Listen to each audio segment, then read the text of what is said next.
That's going to happen, whether there'll be a crisis before that. My bet is that there probably will be something that will justify that move so that you're not really seeing what's happening. Dive headfirst into the world of finance alongside Lynette Zhang, a trailblazing analyst whose insights pierce through the fog of economic uncertainty. Brace yourself for a seismic revelation. The dollar's decline is imminent, while a swelling bond bubble threatens to burst. But fear not, for within this chaos lies a beacon of stability: gold. Embark on a journey of discovery as Zhang unveils the keys to safeguarding your wealth in turbulent times. With her guidance, you'll navigate the treacherous currents of today's economy and emerge victorious. Well, okay, the de-dollarization continues, but it's really interesting because, like everything, currencies have a life cycle. I'm 69, my granddaughter's 8. I guarantee you nobody's going to look at her and go, oh, she's going to be 70, or look at me and go, oh, she's going to be 9. And why would currencies be any different? So the unfortunate part is that we are at the end of this currency's life cycle, and I say that for two key reasons. Number one, because the key tool that central bankers have to control the rate and speed of inflation are interest rates. And every single time they've attempted to raise them after lowering them to zero for 15 years, it has been a big fat fail. And we are in the process of another fat fail right this moment. Just look at what's happening in the 10-year U.S. Treasury market, which is supposed to be the foundation of the global financial system.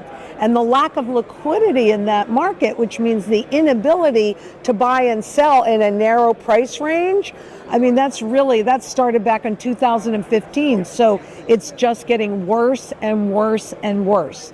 And, the normal person can't see it. But the other reason why I say that we're at the end is that there's virtually officially no purchasing power left in the currency. And the money markets, the repo markets, which is really the money markets, froze. And then they started quantitative easing, printing money, dropped the interest rates back down. And the repo markets, which is key for the treasury markets and the money markets that people invest in, which are mutual funds. And a lot of people say, well, isn't that safer? No, it's not safer. If at the rate that they're going, there will be nothing left in the reverse repo market by this spring, and that will force the Fed to pivot and drop rates.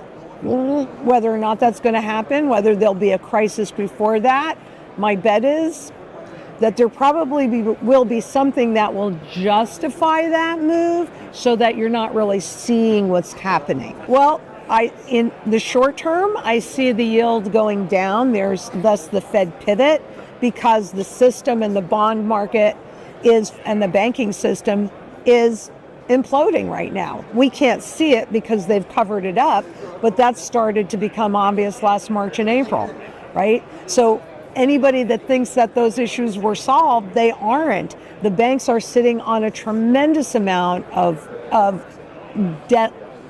It's like when interest rates go up, the market value of the bonds go down, right?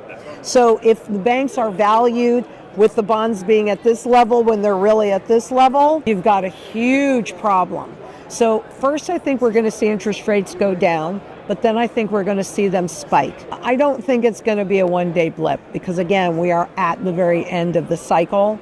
I think it's going to be more pronounced because the other thing that they've been able to cover up so we can't see what's really happening are those big derivative bets against all those bonds, against all the credit, with all the zombie corporations that we have out there.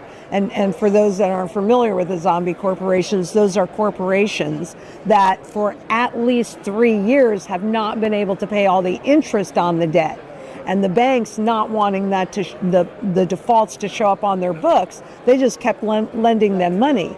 But inside of this current market, where the banks are pulling back those credit facilities, the question is, are they going to allow that to continue? Can they afford to allow that to continue? because what happens to the market value of not just the bonds, but the mortgages, the credit loans, everything, the entire system goes completely underwater at 10% when they were put in place, or much of it was put in place at 0%. So yeah, could that create the next financial crisis that they can't cover up? Absolutely. Well, I just looked, one of the places that I looked to kind of make a prediction of what the next most likely outcome is the monetary velocity, the number of times that money changes hands. And we've seen it peaked in 97. So that was at the point where taking on more debt actually did stimulate the economy. But since 97, that's been dropping in a very precipitous way. And one of the things that I've been paying attention to is when that turns in a precipitous way, and that has already turned. So, hey, I could be wrong. However, I do believe that the hyperinflation that we are going to see, and thus interest rates, and that inflation moving up a lot more rapidly, I believe that's already started. And that's witnessed by that shift in a very pervasive way in the monetary velocity chart, because that is completely trend shift. And that's the other thing, right? What I'm talking about are repeatable patterns that you see every time you reach the end stage of a currency's life cycle, just like the age, etc., of a human being, right? You can see these patterns and they just repeat over and over and over again.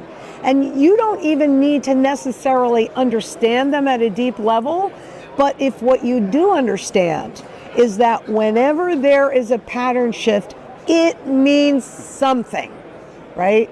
Then you can see that we are at the end. And the movement upward in the monetary velocity, where's inflation going? They haven't conquered inflation. That's garbage. That is absolute garbage. I'll go on level. I'll put my technical neck on the line for that. For one thing, when you look at the charts, I think it's quite interesting that in almost every currency, gold, spot gold, which is a contract, is making new highs, right?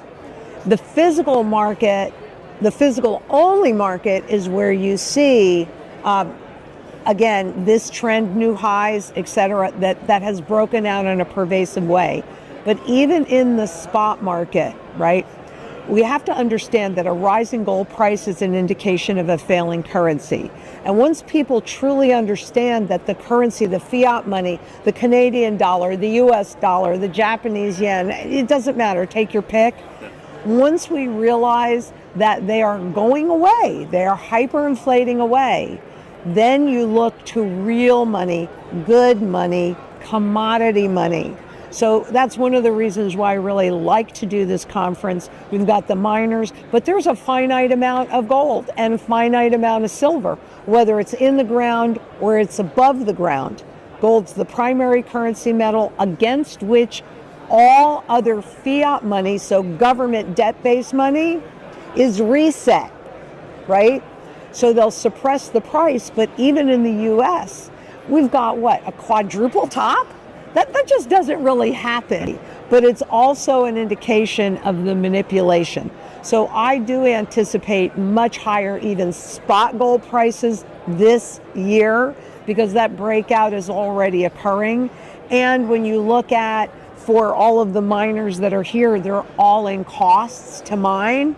I mean, that kind of puts a floor underneath your gold prices, your silver prices. It is important to remember that the world of finance is ever evolving, full of both challenges and opportunities as we conclude this enlightening journey with Lynette Zhang. Let Zhang's wisdom continue to inspire and empower you as you walk your financial path, whether it's safeguarding your assets, capturing investment opportunities, or staying ahead of market trends. We look forward to meeting you again, and please share, like, and subscribe to our channel for more informative videos.